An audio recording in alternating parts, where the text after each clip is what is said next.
नमस्कार दोस्तों, स्वागत है आप सभी का माजिद एजुकेशन पर। तो फिजिक्स की इस क्लास में जो कि अपन मोस्टली सेकंड ग्रेड और फर्स्ट ग्रेड को ध्यान में रखकर पढ़ रहे हैं, आज पढ़ेंगे फंडामेंटल एंड डेराइव्ड यूनिट, मूलभूत एवं व्युत्पन्न मात्रक, यानी कि मात्रकों की पद्धति भी इसके साथ ही लिंक्ड है। ठीक है, अभी मैं सब कुछ चीज़ें आपको समझा दूंगा। देखो, पहले तो बात आती है फंडामेंटल एंड डेराइव्ड यूनिट, यानी कि मूलभूत और व्युत्पन्न मात्रक। ठीक है, इनका मतलब क्या होता है? तो देखो, आपको पता है कि किसी भी भौतिक राशि को व्यक्त करने के लिए मात्रक की आवश्यकता होती है। ठीक है, जैसे कि बल क्या है, एक भौतिक राशि है। अब मैंने बोल दिया बल बराबर 5, तो कुछ उसका सेंस है क्या? नहीं है। 5 क्या, कुछ ना कुछ मात्रक जरूरी होता है उसके मीनिंग को समझने के लिए। तो 5 न्यूटन, ठीक है, 5 न्यूटन। अब जैसे कि मैं लंबाई बोल दूँ, लंबाई 2, अब 2 क्या है? 2 किलोमीटर है या 2 सेंटीमीटर है, 2 मिलीमीटर है? जैसे मिलीमीटर बोला तसा हो जाता है, 2 किलोमीटर बोला बहुत बड़ा हो जाता है, तो सेंस निकलता है ना। तो वही कह रहा हूँ, इसलिए मात्रक की आवश्यकता होती है।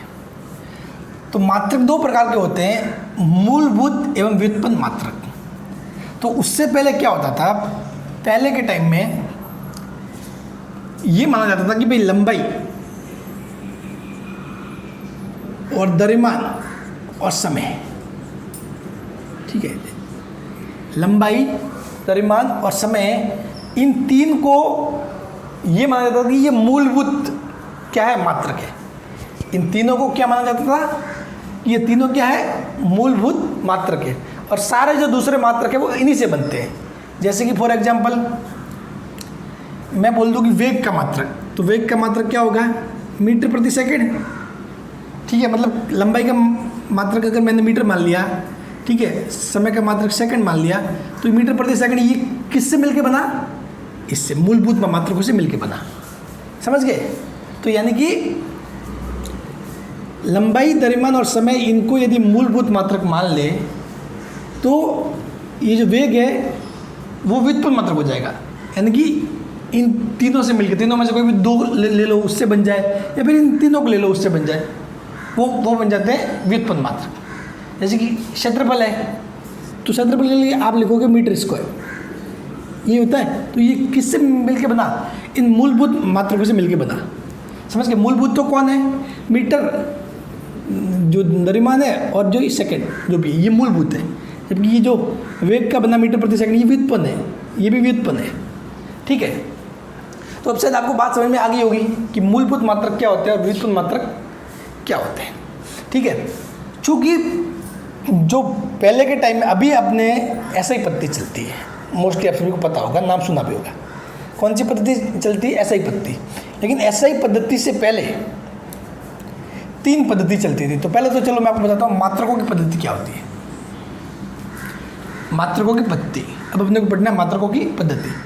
मात्रकों की पद्धति कुछ नहीं, मूलभूत तथा व्युत्पन्न दोनों मात्रक मिलकर मात्रकों की पद्धति बनाते हैं। सिंपल सी बात है, मूलभूत तथा व्युत्पन्न दोनों मात्रक मिलकर मात्रकों की पद्धति। जैसे कि मैंने ले लिया भाई, वेग हुआ, वेग, क्षेत्रफल, आयतन, एक्सीलरेशन, त्वरण, लंबाई, समय, द्रव्यमान, इन सभी का समुच्चय, इन सभी का सेट, ये सारे मिलकर इनको क्या बोलेंगे? इनके जो भी मात्रक है ना, उनको बोलेंगे मात्रकों की पद्धति। सब मिला के उसको बोलेंगे मात्रकों की पद्धति। इसमें क्या आ गए? मूलभूत भी आ गए और उससे बनने वाले व्युत्पन्न भी आ गए। जैसे कि ये जो लंबाई है, उसके लिए तो लंबाई तो मूलभूत है, जबकि जो आयतन है वो क्या है? लंबाई से बना हुआ व्युत्पन्न है। आयतन क्या होता है? Metre cube. ठीक है, तो लंबाई की घात 3, ये हो गया। ये सारे हो गए व्युत्पन्न। ठीक है, तो मूलभूत तथा व्युत्पन्न दोनों मात्रक मिलकर मात्रकों की पद्धति बनाते हैं। मूलभूत तथा व्युत्पन्न दोनों मात्रक मिलकर मात्रकों की पद्धति बनाते हैं। तो इसमें कोई डाउट नहीं। ठीक है, समझ में आ गया?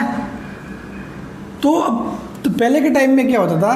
3 पद्धति चलती थी, ये समझ लो, CGS, MKS, FPS। CGS पद्धति, MKS पद्धति और FPS पद्धति। ठीक है। सीजीएस पद्धति में अब मैंने कहा कि भाई पहले के टाइम में हम 3 मूलभूत मात्रक मानते थे, लंबाई, द्रव्यमान और समय, और ऐसा माना जाता था कि भाई सारे जो अदर मात्रक है, दूसरे मात्रक है, वो इनसे बन जाते हैं। ठीक है, ये मान के ये पद्धति बनाई गई थी। तो सीजीएस, एमकेएस, एफपीएस। सीजीएस में क्या है, सीजीएस में लंबाई को लेते थे सेंटीमीटर में, ध्यान रखना अच्छे से। ठीक है, एग्जाम में सीधा सवाल आ सकता है कि सीजीएस में जो बेसिक यूनिट है या फिर मूलभूत मात्रक है वो क्या होते हैं। ठीक है, या फिर उनका जो मतलब सेंटीमीटर ग्राम से ऐसे देते, सेंटीमीटर ग्राम सेकेंड ऐसे, या फिर सेंटीमीटर पाउंड सेकेंड, ऐसे अगर कुछ भी मतलब आपको कंफ्यूज किया जा सकता है।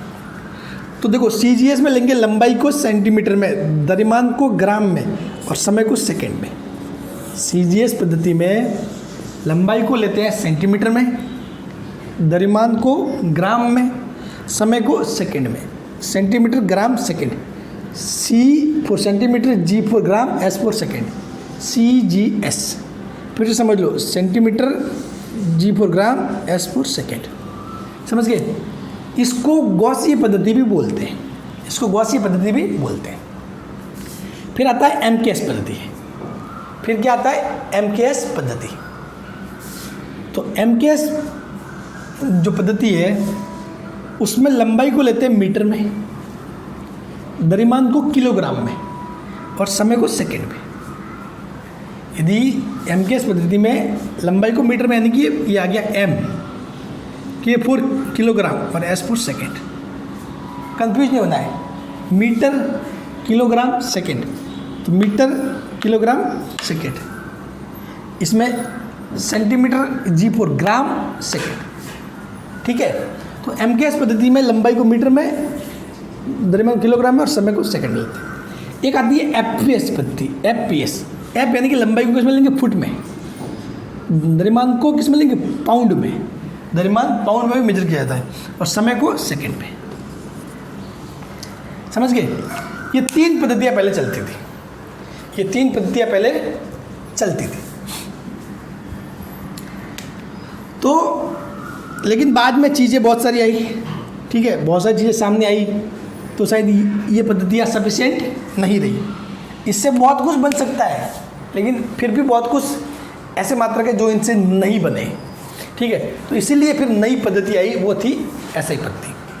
तो देखो अब तक जो अपन ने पढ़ा उसमें सिंपल सी बात ये है कि भाई जो मात्रकों की पद्धति होती है वो पहले 3 थी, CGS, MKS, FPS. CGS, MKS, FPS. और पहले ये मान के चलते कि भाई लंबाई, द्रव्यमान और समय ये मूलभूत मात्रक है और सारे मात्रक इनसे बन सकते हैं। तो चूंकि लंबाई, द्रव्यमान और समय को भी अलग अलग फॉर्म में लिख सकते हैं, अगर किसी ने समय, ग्राम और सेकंड में लिखा तो वहाँ चल गई सीजीएस पद्धति। कोई दूसरा एरिया या दूसरे देश वगैरह, वहाँ किसी देश में एमकेएस पद्धति चलती होगी, किसी देश में एफपीएस पद्धति भी चलती होगी। ठीक है, मतलब अलग अलग मतलब लोगों ने अलग अलग अपनी पद्धति के सारी चीज़ें वो बनाई। ठीक है, कि भाई यहाँ वहाँ के लोग यदि द्रव्यमान को पाउंड में लेते हैं तो उनके लिए बन गया वो फुट, पाउंड और सेकेंड। ठीक है, फुट, पाउंड और सेकेंड। अब एमकेएस पद्धति में जैसे कि मीटर, किलोग्राम, सेकेंड, इसमें सेंटीमीटर, ग्राम और सेकेंड। तो इन तीनों ही पद्धति में ओनली फॉर 3 व्युत्पन्न मात्रक माने गए। कितने? 3 व्युत्पन्न मात्रक, सॉरी 3 मूलभूत मात्रक, सॉरी व्युत्पन्न तो बहुत सारे बन गए। 3 मूलभूत मात्रक कौन कौन से? लंबाई, द्रव्यमान और समय। और बाकी सारे जो भी है वो व्युत्पन्न होंगे, वो किससे? इनसे बन सकते हैं। ठीक है, और बाकी इनको किस किस फॉर्म में लेते हैं? CGS, MKS, metre, kilogram, second, foot, pound, second. ठीक है, मूलभूत और व्युत्पन्न मात्रक समझ गए होंगे। अब मुझे नहीं लगता इसमें कोई डाउट रहा होगा। ठीक है, अब पढ़ेंगे अपन एसआई पद्धति। वो एसआई पद्धति क्या है? इस एमकेएस पद्धति का एक्सटेंशन है, बस ये समझ लो। एसआई पद्धति किसका एक्सटेंशन है? एमकेएस पद्धति का। ठीक है, मतलब एमकेएस पद्धति से ही मतलब ये समझ लो कि एसआई पद्धति बनी है। ठीक है, चलिए अब नेक्स्ट बढ़ते हैं अपन एसआई पद्धति की ओर। अब देखो, अब फोर्थ नंबर की पद्धति है एसआई पद्धति। 3 पद्धति अपन ने पढ़ ली। वो 3 पद्धति क्या है, अलग अलग जगह में, अलग अलग देश में, अलग अलग एरिया में अलग अलग पद्धति है। ठीक है, ये समझ लो। ठीक है, तो अब एक इंटरनेशनल लेवल पे, ठीक है, कि इंटरनेशनल लेवल पे इनको कैसे, मतलब एक सिंगल पद्धति कैसे बनाई जाए, वही है मतलब एसआई पद्धति। ठीक है, कि जो कि इंटरनेशनल लेवल पे मान्य है। अब मैं बोलूँ कि एमकेएस पद्धति तो किसी पर्टिकुलर जगह मान्य है, सीजीएस पद्धति वो भी किसी पर्टिकुलर जगह मान्य है। ठीक है, सीजीएस पद्धति पूरे वर्ल्ड में मान्य नहीं है। मतलब कि भाई ये है ना कि भाई सीजीएस हुआ, एमकेएस हुआ, एफपीएस हुआ, ये मतलब अलग अलग अपने एरिया के हिसाब से वो पद्धति बनाई गई थी। ठीक है, लेकिन अब एक पद्धति आती है, फोर्थ पद्धति एसआई पद्धति। चौथी पद्धति कौन सी? एसआई पद्धति। उसको बोलते हैं system of international unit. System of international unit यानी कि ये मात्रकों की अंतर्राष्ट्रीय पद्धति है। ध्यान रखना, ये मात्रकों की अंतर्राष्ट्रीय पद्धति यानी कि इंटरनेशनल लेवल पे सारी चीज़ें आप फिजिक्स में जो भी पढ़ रहे हो, पढ़ोगे, वो सब कुछ आप एसआई पद्धति में ही करने वाले हो बाय डिफॉल्ट। जब तक कि आपको कोई बोल ना दे स्पेशल कि इसका मात्रक आप सीजीएस में लिखो, इसका मात्रक आप एमकेएस में लिखो ऐसा, या फिर एफपीएस में लिखो, तब तक बाय डिफ़ॉल्ट जो भी काम चल रहा है आपके वो एसआई पद्धति के अकॉर्डिंग ही चलेगा। ठीक है, आपके सारे क्वेश्चंस न्यूमेरिकल वगैरह चीज़ें सॉल्व करते हो वो एसआई पद्धति पे ही, जो फिजिक्स पढ़ रहे हो वो भी सारे मात्रक वगैरह वो एसआई पद्धति पे ही है। ठीक है, भौतिकी में प्रयुक्त होने वाली विस्तृत पद्धति, तो जो फिजिक्स में जो विस्तृत पद्धति यानी कि सभी जगह लागू है, वो कौन सी है? एसआई पद्धति। सबसे इंपॉर्टेंट यहाँ पे बात आती है, इसमें 7 मूलभूत मात्रक हैं। एसआई पद्धति में 7 मूलभूत मात्रक हैं। समझ गए? ये क्वेश्चंस फिजिक्स के हिसाब से इंपॉर्टेंट नहीं है, बल्कि जनरल साइंस में भी ये चीज़ें पूछी जाती है। वनपाल के एग्जाम में ज्योति तीव्रता का मात्रक पूछ लिया गया था कि ज्योति तीव्रता का मात्रक क्या है, किसमें? वनपाल के एग्जाम में, एज ए जनरल साइंस। ठीक है, तो ये जो पोर्शन मैं बता रहा हूँ नीचे वाला, ये एज ए जनरल साइंस भी बहुत ज़्यादा इंपॉर्टेंट है। एज ए जनरल साइंस भी बहुत ज़्यादा इंपॉर्टेंट है। तो पहली बात तो होता है कि इसमें 7 मूलभूत मात्रक होते हैं, 7 मूल मात्रक होते हैं। अब कौन कौन से होते हैं वो देख लेते हैं। पहला आता है लंबाई। तो लंबाई, द्रव्यमान, समय, विद्युत धारा, ताप, पदार्थ की मात्रा, ज्योति, इनको रट लो। फिजिक्स के स्टूडेंट हो अगर फिजिक्स और जनरल साइंस के हिसाब से भी इसको रट लो, सही बता रहा हूँ, ये बहुत ही ज़्यादा इंपॉर्टेंट है। आप यदि किसी भी कंपटीशन एग्जाम में उतरोगे तो ये पूरा टेबल आपको पता होना चाहिए। देखो, और आप जो कि second grade first grade physics की बात कर रहे हो तो उनको तो ऐसे ही माइंड में छिपा होना चाहिए चीज़। मात्रक का नाम यानी कि लंबाई का मात्रक अपन मीटर में लेंगे हमेशा, समझ गए? द्रव्यमान किस में लेंगे? किलोग्राम में। द्रव्यमान किस में लेंगे? किलोग्राम में। समय किस में लेंगे? सेकंड में। समय किस में लेंगे? सेकंड में। विद्युत धारा लेंगे एम्पियर। विद्युत धारा किस में लेंगे? एम्पियर में। ताप का मात्रक होगा केल्विन।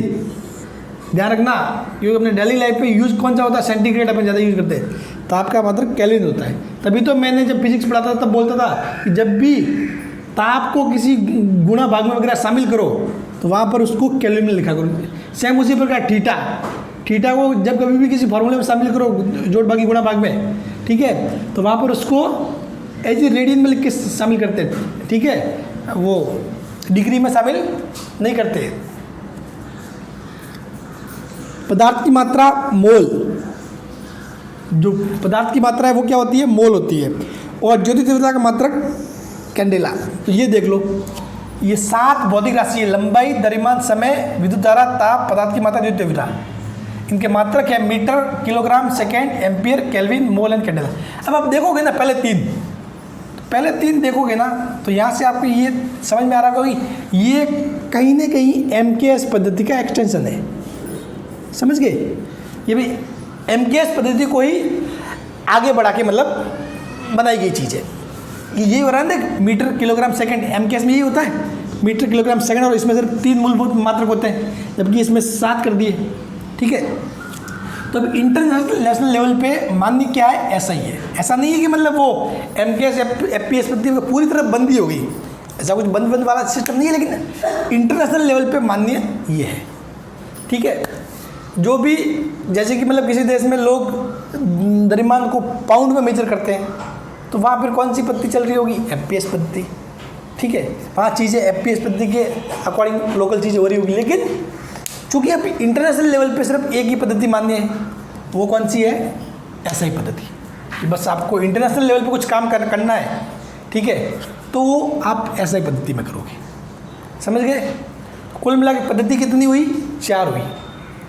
4 में से 3 तो क्या है, लोकल है, और चौथी क्या है, इंटरनेशनल। 4th क्या है, इंटरनेशनल, जो सभी जगह जो मान्य है, मतलब सभी जगह। बाकी 3 को फिर मतलब जैसे कि एक जगह मान्य है तो फिर दूसरी जगह उसको नहीं मान्य। ठीक है, कि भाई जहाँ पे MKS चलता है वो फिर FPS में कोई चीज़ या मात्रक ला के दे तो वो उनके पले नहीं पड़ेगा। ठीक है, उसके लिए भी एक फॉर्मूला है, चीज़ें हैं, वो हम पढ़ेंगे कल कि भाई एक पद्धति से दूसरी पद्धति में मात्रक को कैसे बदलते हैं, वो कल पढ़ेंगे अपन। ठीक है, अब बात आती है सिंबल की, भौतिक राशि। अब सिंबल की बात आती है मीटर। इसको मैं इन चीज़ों में फिर से मैं अच्छे से बताऊंगा। ठीक है, क्योंकि आगे अपना सारा काम इस पे ही होने वाला है, ऐसे पद्धति पे ही।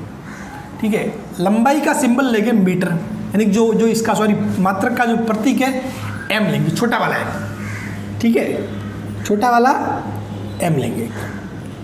किलोग्राम के लिए kg लिखेंगे, सेकंड के लिए S लिखोगे, एम्पीयर के लिए A लिखोगे, जो केल्विन है उसके लिए K लिखोगे। ठीक है, और मोल के लिए MOL ऐसे लिखते हो, और कैंडेला के लिए CD। ये इनके सिंबल है, ये क्या इनके सिंबल। समझ गए? अब देखो, ये जो 7 मूलभूत मात्रक है ना, इसके अलावा 2 पूरक मात्रक भी होते हैं। SI पद्धति में 7 मूलभूत मात्रक के अलावा 2 पूरक मात्रक भी होते हैं, उनको भी अपन पढ़ेंगे अच्छे से। ठीक है, अभी सिर्फ नाम जान लो। एक होता है रेडियन, दूसरा होता है स्टेरेडियन। ठीक है, तो देखो बहुत बार पूरक मात्रक के बारे में पूछ लेते हैं कि भाई SI पद्धति में कितने पूरक मात्रक है। 2 पूरक मात्रक है, रेडियन और स्टेरेडियन। जबकि मूलभूत मात्रक पूछे तो 7 मूलभूत मात्रक है, इसमें 7 मूलभूत मात्रक है। समझ गए? 7 मूलभूत मात्रक प्लस 2 पूरक मात्रक। समझ गए? बाकी के जो भी अपने फिजिक्स में जो मात्रक है वो इन सभी मात्रकों से मिलकर ही बनते हैं। फिजिक्स में बाकी के जो भी मात्रक चलते हैं वो इन सभी मात्रकों से मिलकर ही बनते हैं। ठीक है, तो ये सारी चीज़ आपके होगी क्लियर। मतलब क्या था, पहला पढ़ा था अपने CGS, दूसरा MKS, तीसरा FPS, और चौथा पढ़ा है अपने SI। ये तीनों क्या है, लोकल है। तीनों क्या है, लोकल पद्धति है। जबकि SI क्या है, इंटरनेशनल पद्धति। SI क्या है, इंटरनेशनल पद्धति है। इसमें इन तीनों में क्या है, 3 मूलभूत मात्रक माने गए। कौन कौन से? लंबाई, द्रव्यमान और समय। लंबाई, द्रव्यमान और समय, लंबाई, द्रव्यमान और समय। इसमें लंबाई को सेंटीमीटर में, द्रव्यमान को किसमें, ग्राम में, ग्राम, समय पर सेकंड में। इसमें मीटर, किलोग्राम, सेकंड। इसमें फुट, पाउंड और सेकंड। ठीक है, अब एक चौथी पद्धति है वो SI पद्धति। वो एक्चुअली रियल में देखो तो इस MKS पद्धति का एक्सटेंशन है। ठीक है, लेकिन ये फिर इंटरनेशनल लेवल पे मान्य है पूरे। ठीक है, कि आपको कोई इंटरनेशनल लेवल पे काम करना तो SI पद्धति में होगा। इसमें 7 मूल मात्रक है, मूलभूत मात्रक, और 2 क्या है इसमें, पूरक मात्रक। और सारा काम अपने आगे इसी पे होने वाला है। सारा काम अपने आगे इसी पे होने वाला है। ठीक है, अब अपन जो कल पढ़ेंगे वो क्या पढ़ेंगे, कल पढ़ेंगे CGS, MKS, FPS में संबंध। अब जैसे कि भाई CGS, MKS, FPS चलती है, तो भाई अब किसी ने कोई काम CGS में कर रखा है, ठीक है, तो इसको MKS वाले कैसे समझेंगे, या फिर FPS वाले कैसे समझेंगे। समझ गए कि भाई मैंने बोल दिया कि फुट, मैंने बोल दिया मेरे पास कि भाई एक 2 फुट लेंथ का कुछ चीज़ है, मैंने ये बोल दिया। अब ये मैंने बोल किसको दिया, इसको बोल दिया MKS वाले को। तो MKS वाले के लिए फुट क्या है यार, फुट क्या होता है, उसको तो ये चाहिए कि वो फुट को मीटर में बदल के दे, फुट को मीटर में बदल के दे, ठीक है। तो वो चीज़ कि भाई CGS को MKS में, MKS को FPS में, उन पद्धति में कैसे चेंज करते हैं वो अपन पढ़ेंगे, ठीक है। लेकिन इससे पहले अपने को पढ़ना होगा वीमा, उससे पहले अपने को पढ़ना होगा वीमा। तो ये सारी चीज़ अपन आगे पढ़ने वाले हैं। तो मैं उम्मीद करता हूँ कि ये बहुत ही बेसिक चीज़ आपको समझ में आ गई होगी कि 4 पद्धति, 4 में से 3 लोकल, स्टैंडर्ड एक ही है, इंटरनेशनल लेवल पे SI पद्धति, ठीक है। बाकी इन तीनों का भी आपस में संबंध होता है, एक से दूसरे में बदलने का, ठीक है, एक से दूसरे में बदलने का फॉर्मूला होता है, वो मैं आपको आगे बता दूंगा, ठीक है। चलिए, तो आज की क्लास में इतना ही, और नेक्स्ट अपन धीरे धीरे बेसिक से धीरे ये चीज़ें, हो सकता है आपको थोड़ा बहुत बोरिंग लगे, ठीक है, लेकिन ये चीज़ें बहुत ही ज़्यादा इंपॉर्टेंट, बेस यही है, बेसिक चीज़ें यही है। फिर आगे कुछ कभी तकलीफ नहीं आती। बहुत बार क्या होता है, क्वेश्चन सॉल्व करते करते कुछ दे दिया, कुछ जैसे कि ये दे दिया, जैसे कि ये दे दिया, अर्घ दे दिया, चलो अर्घ, फिर आप वहाँ कंफ्यूज हो जाते हो। सिर्फ एक पूरा सवाल आपको आता है लेकिन कहीं अर्घ आ गया, ठीक है, या फिर कहीं पे आपको ये दे दिया कि भाई CGS में ये चीज़ है, कुछ ऐसा घुमा के दे दिया, तो वहाँ फिर कंफ्यूज हो जाता है। आपको पूरा सवाल आता है लेकिन छोटी सी चीज़ नहीं पता, बस, ठीक है। तो इसलिए इन बेसिक चीज़ों को भी समझना ज़रूरी है, और यही फिजिक्स का बेस है। फिजिक्स यहीं से स्टार्ट भी होती है, ठीक है। आप जब 11th की बुक खोलते हो तो पहला चैप्टर यही होता है, ठीक है ना। तो चलिए, थैंक यू सो मच, कल और आगे पढ़ेंगे, थैंक्स।